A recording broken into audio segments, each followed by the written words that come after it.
I get to play host today, which is great. And most of you know, I think, that I've known Anthony for a while. And I've been really interested in watching his YouTube journey here recently. And he's come a long way. He's definitely a few steps ahead of me, and he's learned a few things about how YouTube and producing content for YouTube might apply to business. So I was looking forward to this session in particular, and I know he's got a lot to offer, so we'll let him take it away. So, big question, right? YouTube is all a hot topic at the moment, and the big question is YouTube, is it worth it? Why is YouTube a hot topic? Well, it's the second largest search engine in the world, right, after Google. But there was just an explosion in the use of YouTube at the beginning of the pandemic for pretty obvious reasons. I think Netflix also probably did pretty well. We know that Zoom did. And but what about YouTube? So my contention is that YouTube these days is I wouldn't say absolutely essential for a business, but it is a huge bonus, especially for small businesses. And I'll get into that. So what we're seeing here is that for B2B, okay, which is the space that we're all in, it was 50.3% of B2B decision makers do their research via YouTube for their purchases. It's interesting, isn't it? So they actually do their research for YouTube. We often think of YouTube just for entertainment. We think of it for vlogs, so those video blogs, travel vlogs and so on. But it's actually used for decision making in business, in B2B purchases. That actually outranks Facebook. Facebook is only 48.5%. Do their research and using Facebook, and LinkedIn is 33%. So people are going to buy. They're going to buy on. They're going to make buying decisions by looking at YouTube. And I made that 50.3% to show that it's a glass half full, and it's just a tiny bit over. So for those who like the Aussie beer, just made it glass half full. So, by the way, Rob, if you want to just, you're keeping an eye on those who are coming in? If you I am so, yeah. Say hello, good. Here now and a few others. Yeah, excellent. Yeah, good to see you, Rob. And Randy's here, and Andrew, Megan. Yeah, there's a few there. That's great. So, how do you actually make money from YouTube? Well, one of the things that YouTube, everybody is aware of, is this ad revenue, and we'll speak about that in a minute. But what I'm going to invite you to do is to think of YouTube in a different sense, and that's specifically as a marketing channel. So I just did some searches, a couple of searches here, and you can see that as I've done the YouTube search, you can see that search there is best business advice. Okay, and as soon as I start typing that in, then I actually get to see what people are actually searching for. And so being able to post content on YouTube, videos on YouTube, is really a bonus to things like blogs and other content that you're doing on social media. Now, just wanted to ask around the room, how many of you have actually got a YouTube channel, even if it's got no videos on it? Yeah, okay. Yeah, just hands up for those who are on screen. Yeah, so a few of you have got video channels. All right, let me ask a different question. How many of you have done video at all on LinkedIn or somewhere else? So we've got a few of you would have done, yep, for sure. A few of you have done LinkedIn videos. And so YouTube can be very, very daunting.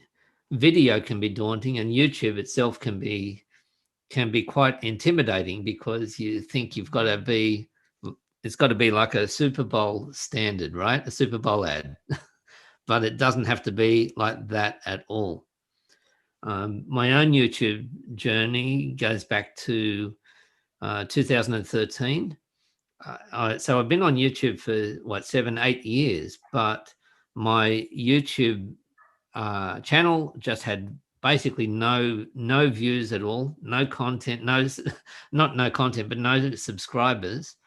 And then suddenly, back in March last year, a video that I had, which was around how do I turn off my camera on Zoom, it just blew up, and blew up for me. It was a few hundred views, which was extremely unusual. And that video alone is now getting about 1,000, sometimes 1,500 views a day. And it's months old, which kind of gets me onto the next point, which is that YouTube is a search engine. So what does that mean?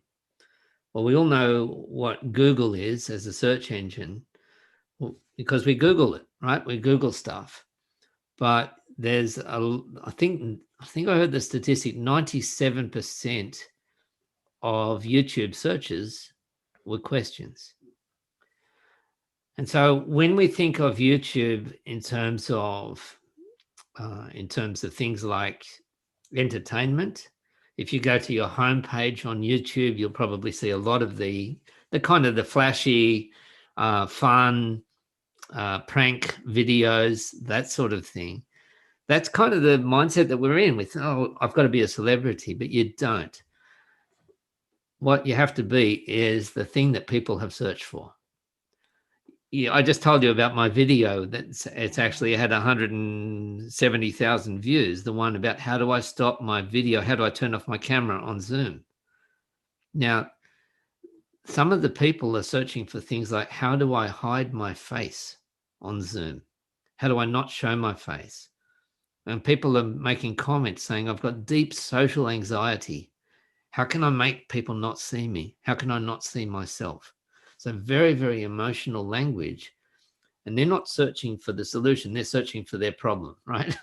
They're sharing their problem and their pain. And so the idea here is that if you go onto, if you think of social media and you think of something like Clubhouse, okay, you've all heard of Clubhouse recently, and maybe some of you have jumped on it. So it's an audio only platform. And then you're on LinkedIn, maybe you're on Twitter, probably Facebook, maybe Instagram. And now here's Anthony coming in saying, well, you've got to add another social media to your busy schedule. You've got to put in YouTube as well. I want you to think about it very, very differently. And here's why. Let me just go on camera here. I'll show you. When you go on YouTube, or when you go onto social media, hands up those who've been on social media in the last few hours, who can remember what was the oldest post that you saw? When was it written? When was it put together? I'm not talking about one that's been reshared, but when was it first posted? Probably a day ago, maybe 2 days ago, maybe in the last few hours. What are the chances that you're going to see a post from 4 months ago on social media? It's not going to happen, is it? On YouTube, when you look at your YouTube videos that you watch, some of them are 5 years old, or at least a year old, several months old. And so what that means for you is that you don't have to be on the hamster wheel of creating new content all the time. You can post something that is actually going to be evergreen content. So that content can stay And obviously, if you're creating something on YouTube that is very topical and maybe related to the news, or something that is just going to disappear out of the news cycle, well, then that can happen as well. Some of you may have seen last week on Zoom, there was a lawyer in Texas who jumped onto a Zoom in court with the judge and another lawyer, presumably. And this poor fellow couldn't turn off his cat filter. He had a Snapchat filter, and he dressed as a cat. Did anybody see that one? And he was talking, and it was like he was there on camera, and he said, "I'm in court," and he said, "I'm not a cat. I'm live." And I mean, he became famous. Wow, that's a great way to get famous on YouTube. So I capitalized on that because I had a video which was months and months old, saying how to do filters on how to do filters on YouTube. Sorry, on Zoom. So how to do things like this. Okay, so you can see me there, everybody. So that was my video, was showing how to do that. And I should have done a video on how to turn them off, which I better go look up right now. It's all right, I found it.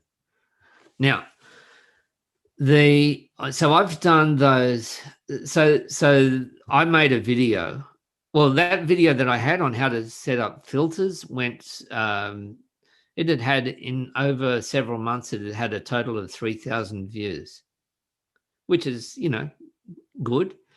But that day, after the lawyer in Texas helped my channel along, but all of a sudden people are finding him and then looking up, how do they do Zoom filters? And they found my video, which was literally months old, and I got 3,000 views in that day. And then I made a very topical video. I actually dressed up as a cat. You can find it on my YouTube channel, which I'm sure all of you are subscribed to. You better be. And I've made another video, which was just a 30-second video with me dressed as a cat. And and then I said, order in court. Wait, there's a cat in here. Wait, it's me. How do I get rid of this? I don't know how to turn this off. I'm not a cat. And so that video as well got 1,500 views. So that's actually quite an interesting example, because the latter video is just like social media. It got the 1,500 views, and then after a day or two, it was gone. Okay, all of the traffic had disappeared because the news item had disappeared. But the other one was months old, and Zoom hasn't changed how you do filters. And so that is still something that people are looking for every day. Okay. So that's the idea of evergreen content. And when you're thinking about this for your own channel, for your own YouTube channel, you can think about things, about leadership, or about sales, or about eating healthily, or some other thing around marketing. You can create some content that might be as simple as like 2 minutes long. And it doesn't have to be a long form interview. My opinion is that YouTube is, my observation is that YouTube is moving to much shorter videos. And so it doesn't have to be a long, and you don't even have to be on camera. Most of my videos, I am on camera, but it's not important, because I'm showing somebody how to solve a very small technical problem, and they don't want to become geeks. I'm a geek so that they don't have to become. Just, how do I turn off my camera? How do I mute myself on Zoom? I'm scared. How do I record, or other things to do with Google Calendar or Google Sheets or something else? Just show me how to do this and then get out of my way. I don't really care. It's not about the celebrity, right? So so that's really, really an important point for YouTube, is that it is evergreen content. So question everybody's asking is, well, how do you actually make money from this? So I've just got a very simple diagram here. So first of all, the one that most people think about is YouTube ad revenue. And to get that, you need to get to 1,000 subscribers. And that may take a while, but I got to 1,000 subscribers in August last year, and I'm now at 2,700. So it's almost got a life of its own once you hit certain milestones. So you've got to get to 1,000 subscribers, and your videos have got to be watched for a total of 4,000 hours, which sounds like a lot of time to be asking your mum to sit down and just watch one video after another. But the way that it actually works is that if you have a video, like my video that goes for 90 seconds on how to turn off your camera on Zoom, that's added up to something like 2,000 hours of watch time, because it's been watched so many times. And it's not entertaining. It's not good storytelling. I've got very poor lighting. There's a lot of things that I look at it and I cringe, but it doesn't matter. I've got ums and ahs through it. I don't know how many in 90 seconds. And most people only watch half of it anyway, because they get their answer and they're gone. So what happens is that people are going to, so you apply to be a member of the YouTube Partner Program, and then you put up videos, and they need you to have your 1,000 subscribers and 4,000 hours to indicate that people are actually watching your channel. And then once you actually get approved, which is for the Google AdSense, then you can run ads. You can choose to run ads on your channel. If you've got a YouTube channel, YouTube reserves the right to run ads on your channel anyway and not pay you. So you might as well get paid. And that's something they changed very recently. And so when people see the channel, some of you see the ads. Most 80 something percent, over 80% of my traffic comes, my ad revenue comes from those ads that you can skip and that people don't skip. They watch at least 30 seconds of the ad, or they leave their phone on autoplay or whatever. And some of them actually click. Okay, some of them skip and some of them click, and then YouTube sends me a check every month. So that's one model for the ad revenue, and happy to answer questions about that when we get to the Q&A, which will be coming pretty soon. Now, the other thing that I wanted to suggest to you is, rather than think of YouTube itself as a source of income or a full-time job, it certainly can happen. And that can happen a number of ways, through things like affiliate marketing. If you, for example, let's suppose that you are a bookkeeper and you use QuickBooks, then you might recommend QuickBooks and people may use your affiliate link to, and so you get a cut every time somebody signs up for QuickBooks and stays with them and pays every month, that sort of thing. But so affiliate links is another way of getting money from your YouTube channel, even if you don't get to your 1,000 subscribers. But there are a number of other ways. So what I've done here, I've just outlined just a handful of them. One of them would be, so YouTube and LinkedIn. So imagine that you have got maybe a longer form video, 15-minute video, maybe a podcast that you've put on video. You could then create a 1-minute snippet and post it on LinkedIn, and then say, hey, if you want to watch the full video, go over to YouTube. Right? So, or YouTube and the podcast, same idea.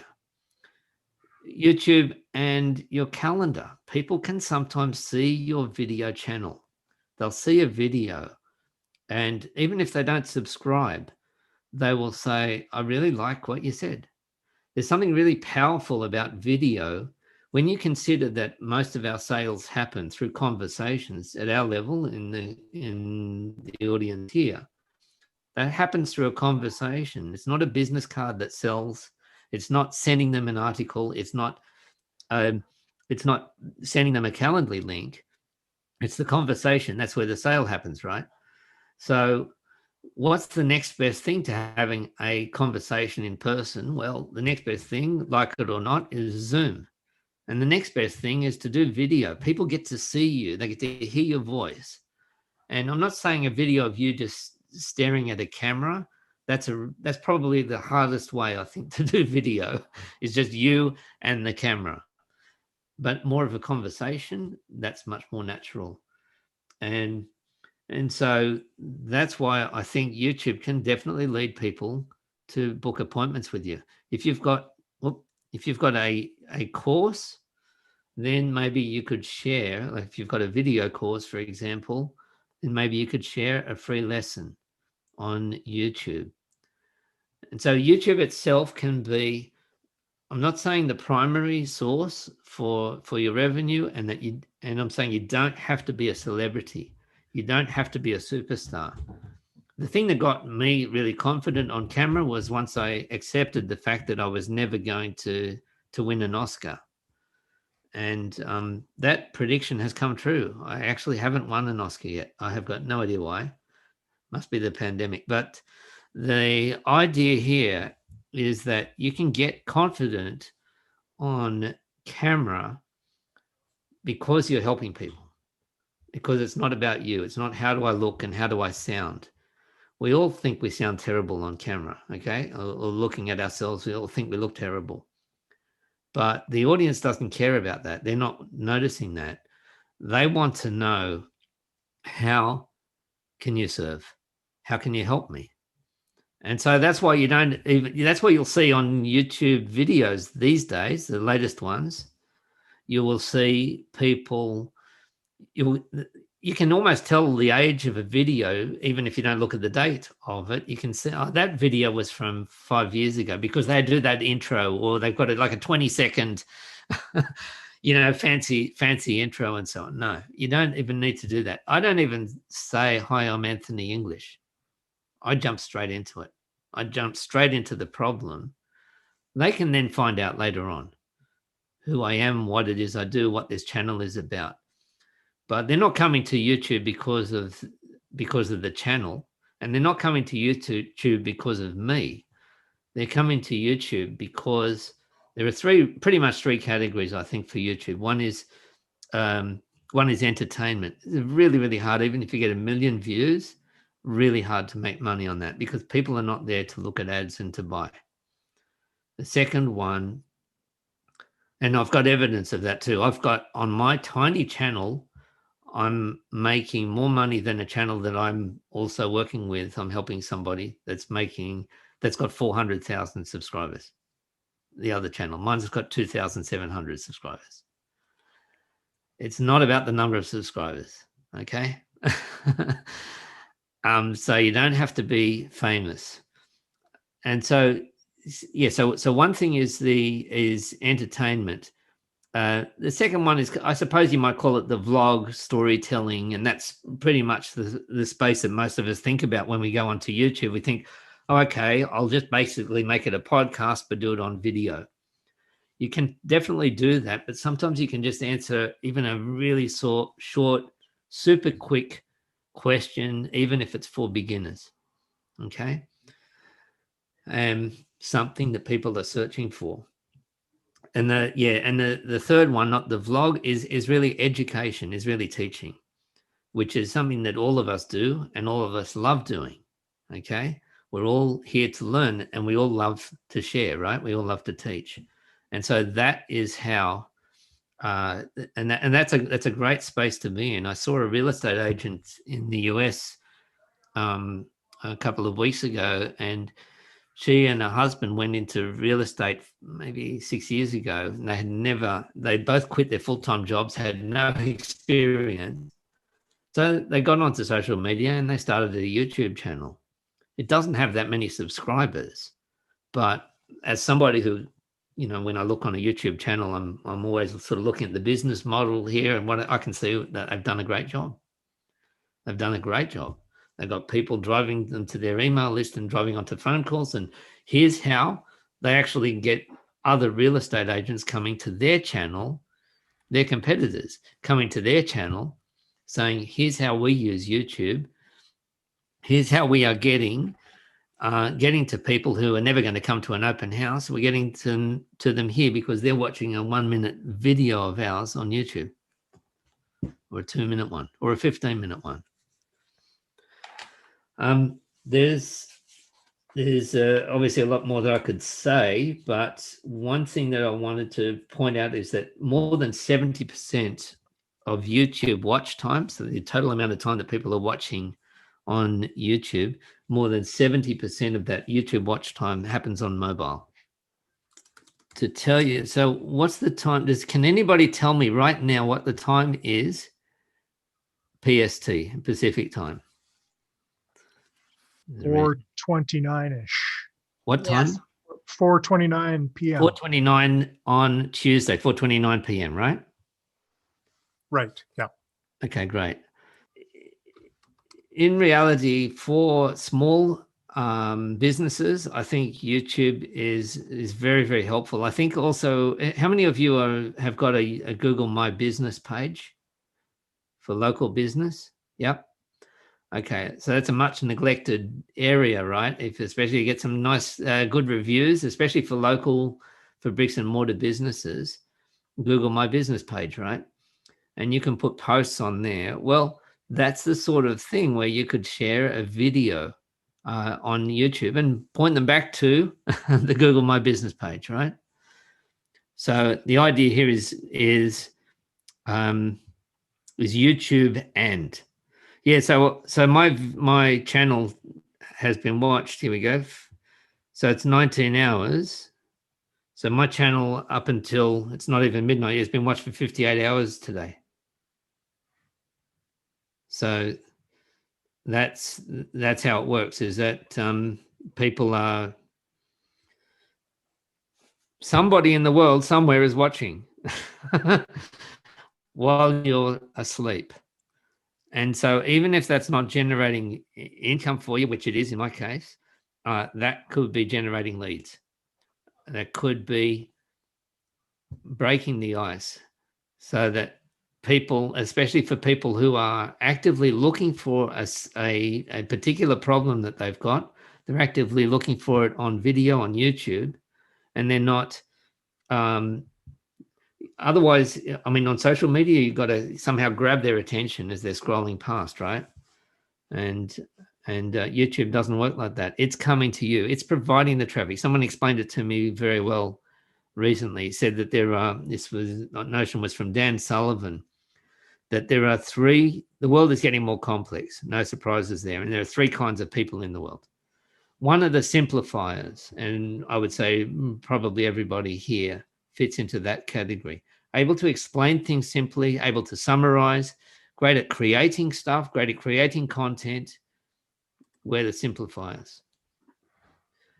And then there are the multipliers. So those are the ones who say, well, I know that you're creating these amazing meals in your kitchen, and you just can dream up these incredible dishes, and you can do these, you've got this fantastic cookbook, but I don't know how to cook, but I know how to get it in front of the right audience who are going to love it. Okay, those are the multipliers. And so YouTube serves as a multiplier for us simplifiers, all right? And the third category are the complicators. We won't worry about that. We're just making the world more complex. I have a question, Anthony. Yes. Number 1, I just subscribed to your channel. Number 2, I subscribed to Linda's channel while I was here. And number 3, I just subscribed to Randall's channel at the same time. But what's your thought process of, I use the Zoom and hook it up to my Facebook page when I do my live videos, take that video and then upload it. But that opportunity, I see a lot of times people will take the Zoom and link it to their YouTube channel and immediately make that live video. Does that help, hurt, and or is it just a platform to create a video after the fact? Yeah, I'm not a fan. Myself, YouTube content is supposed to be unique to YouTube. Right. That's and also I'm not a very big fan of live on YouTube anyway. I've done it a few times.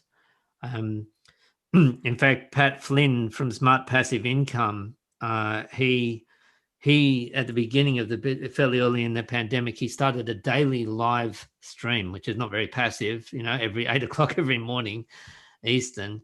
And he on weekends he reviews people's channels, and he reviewed my channel about a month ago or so. And anyway, he gave me some great tips which I've implemented, and they've had a very big impact. It's been great. But Pat, even though he's got several 100,000 subscribers and he's got a predictable time that he goes live every day, he said it doesn't really build his channel. So in terms of getting Zoom a recording and then putting that up onto YouTube, yes, you can certainly do that. And by the way, I've got a video on how to do that on my channel. Yeah. Where to find the recordings, and another one on how to get the recordings and upload them onto your channel. Thank you, Anthony. Thanks, Jeanette. And thanks for subscribing. Yeah, can I ask a question? So I'm still not sure how building my YouTube channel, which has just gone up. It's just skyrocketed in the last 15 minutes. Thanks. I've got 5 subscribers now. But say I wanted to put some content, because I was just putting, here's an introduction to the eRaw courses.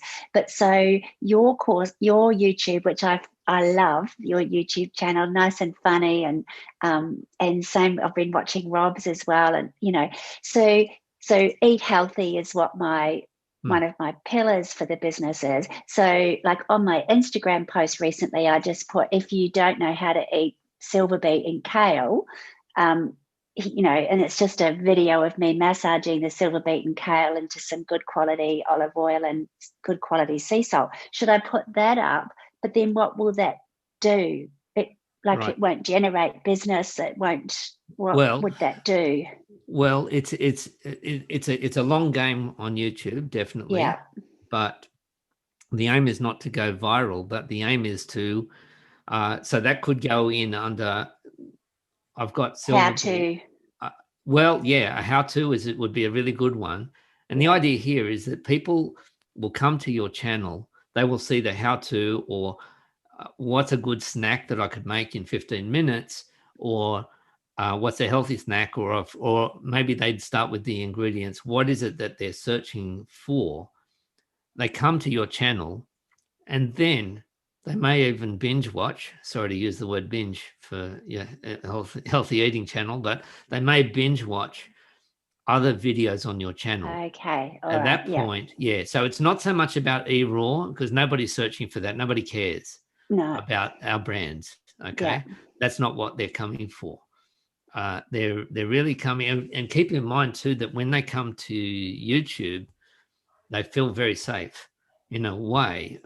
We may all have our opinion about how safe YouTube is, but they feel safe. They feel like those are the places where I can ask a question. Same with Google, that I'd be a bit too embarrassed to ask in person, right?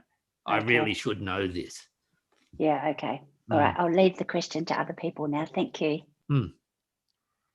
I think yours would be a natural fit, your channel, for exactly that sort of thing. You would want to do really good thumbnails. There are heaps and heaps of wonderful food channels and health channels. There are all kinds of channels on YouTube. I found one the other day, which I think it had 46 million views on a video, and it was an ASMR channel. You have to look up what that stands for, but it's basically people listening to the sound of something. And the sound that they were listening to was the slicing of a piece of soap. 46 million views. Maybe I could make a video of, this is a joke, of the sound of my homegrown lettuce. You have to put your earphones in because it's so crunchy, as opposed to fish and chips or there is an burgers. ASMR video of a lady. I'd never heard of ASMR. I didn't know that you could have YouTube channels with people with no face, like they're not appearing on camera. There's a lot of cooking channels, so you just see the hands, and there was no talking. And there was one of somebody chewing, saying, I think, chewing celery. It's apparently relaxing for some. Anyway, YouTube is very big. It's bigger than we realize. Just remember, if you need a snack while you work from home, celery with fresh peanut butter on it's very healthy. Anyway, I'm stopping talking now. Yeah, those sort of little snacks, you could make a 30-second video, 15-second video of that, and have a really good thumbnail. Close up. Hey, Anthony, it's go ahead, Jeanette. Okay, thank you. I've heard that people search YouTube by the question, who, what, where, when, why, like, how do I fix my fridge? Where do I go to, find the best peanut butter? Is that is that important to in the description to answer that question in the description? No, I wouldn't think so. I think it's important to ask the question in the description. So on a YouTube, the way the YouTube works is that you've got the title and the description. And by the way, most of my knowledge about YouTube has come from Primal Video. Ken Robinson knows Primal very well. Primal Video, Justin and Mike Brown, and they've just got some wonderful information on their channel on how to grow your YouTube channel. Now, and so the title and the description, they would really say, that's exactly the question I was asking. How do I hide my face, right, on Zoom? How do I hide my face? And then in the description, yes, you can have enough really to tease people to say, well, you probably want to watch the whole thing, but it's not really a transcript of the content of the video itself. And then the thumbnail is when they see that little image, and you'll notice on thumbnail, if you look at it on mobile, you'll see like the text is really big on the big popular thumbnails, because some people are seeing it on mobile and really, really small. And it will have maybe only 3 words or 4 words or something like that. And the idea of the thumbnail is to get them through to click, not just to say, wow, that's one of the possible answers to my 15-minute snack kind of thing, quick snack for lunch or at work. But here is the thumbnail, which gets me actually to click and then watch it as well. Mm-hmm. Hey, Anthony, just in relation to that lady's question about the description, a good analogy is when you go into a bookstore and you pick up the back of a book, and it has a series of questions like, how to grow lettuce. In this video, we're going to give you 5 steps that make your lettuce nice and crunchy, and then a bit of summary of Linda's experience why she's good at growing lettuce. So when you're reading it, it's like thinking, wow, this person is A, relating to me because they're answering my questions, and B, they're giving me a bit of background about themselves. Thank you, Ken. Yeah, it's a great analogy. Another one would be a cake box, that sort of thing. But yeah, that's a great analogy. The back of the book. I wanted to just flicking through very quickly through the chat that Rob's been keeping an eye on. Thanks, Rob. I just wanted to say the hardest part of YouTube is getting your first 100 subscribers. Right, you've got to get to 1,000 if you want to turn on ads, but 100 subscribers is the toughest. The first 100. Okay, and there's a reason for that, because you're so wanting all of your videos to perform, to do really well, that you just try too hard, and you've basically got to, like the princess, got to kiss a lot of frogs before you meet the handsome prince, right? You got to get out a lot of videos out there before you realize it's the 80-20 rule, or Scotty would call it the business of thirds, where you realize, only this tiny percentage of them have actually proved popular. What was it about that video that made, I had dozens of Zoom videos, but why was it that one that did so well when it wasn't so well edited and all the rest? No background music. So the idea here is that you prepare to fail. All right, you can't kick the winning goal every time you kick the ball. Right. I think we have to keep creating content consistently too. I know that's one of the things I've learned along the way, and I just broke 100 subscribers not long ago. I think I have 119 or 20 now. And one thing I've noticed is, yeah, early on, it really is a struggle to gain subscribers, and you're in that headspace of I have to get subscribers because you need to reach 1,000. But what I have noticed looking back is it does grow. It sort of snowballs in being able to look at what Anthony's done and him sharing some data with me, which has been great. You can kind of see the pattern, and I get about 3 subscribers a week on average now, where Anthony's getting multiple subscribers a day now, but you can sort of see how it comes along as you're consistently producing content. Just yesterday, our time, Rob, I created a video saying, how do you subscribe? How do you turn off the notification bell? How do you turn it on? And I actually used as an example, I used Rob's channel. So I unsubscribed from your channel, Rob. Oh. And then I finished off the video to say, it was you. It was me. Yeah, that's right. And then I finished off the video saying I better subscribe to his channel again, and I better do that. And I'll turn on the notifications. Here's how to do it. And of course, I've included a link to Rob's channel, and then and so hopefully that will boost the subscriber number. Sorry to use you as a guinea pig, Rob, without your permission. Right. I appreciate it very much. Okay, thank you so much. I think we do have a recording of this too. So we do, and as usual, we'll make the replay available when Scotty gets a chance to go through it, I'm sure. Just looking through the chat, and I don't see any other questions, but I do see a number of you have included your YouTube channel link. So that's great if we can go through. Can I just make a suggestion? And this is through Primal Video that I'm doing with Anthony. I actually interviewed one of the founders about Primal Video. And because he has over 780,000 subscribers, the result was I had a whole heap of people come to my channel. So if you know anybody that you can interview, and make them look good. He then, he's got 16,000 Twitter followers. He then tweeted out my interview to 16,000 people. And so by piggybacking off somebody else, and I've done that a number of times. Yeah, he's the multiplier. And or your testimonial video. So I've actually now started making a living. I'm actually interviewing people, my clients, and making testimonial videos, and they're paying for it. So there's a whole number of ways to make, money out of YouTube other than just subscribers and so Absolutely. Forth. Brendan, a very quick one because we have to wrap up, but the use of end card video. So that's the suggested video at the end of your own video.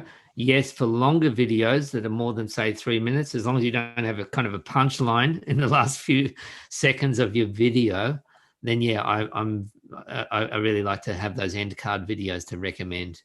Another video, usually my own. Yeah.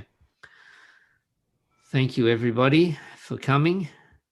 Hey, one last question. Anthony, that was brilliant. Can I just make a comment about Anthony's videos? He doesn't get overcomplicated. He just turns on the camera and he communicates and he speaks naturally. And I've been watching Anthony now for a couple of months since I managed a Primal Video. And he's just a great example of how to make video without overcomplicating it. I'll remember you at the Academy Awards. I'll remember you. Congratulations. Linda. Just a quick one. So what should my thumbnail be? My logo or something else? No. It's just funny. Why should I watch this video? Yours. Why should I watch this video? Ideally, have a face on it. Funny. Yeah. Okay. Ideally, have a face on it. I definitely wouldn't put your logo on. Ideally, have a face and some really close up of something curious, something intriguing, not complicated. Okay. Copy that. Thank you, everyone. Okay. Thanks, Anthony. Great job. Appreciate it. Thanks, Randy. There we are. Yeah, thanks, Anthony. Learned fun. Thank you, Anthony.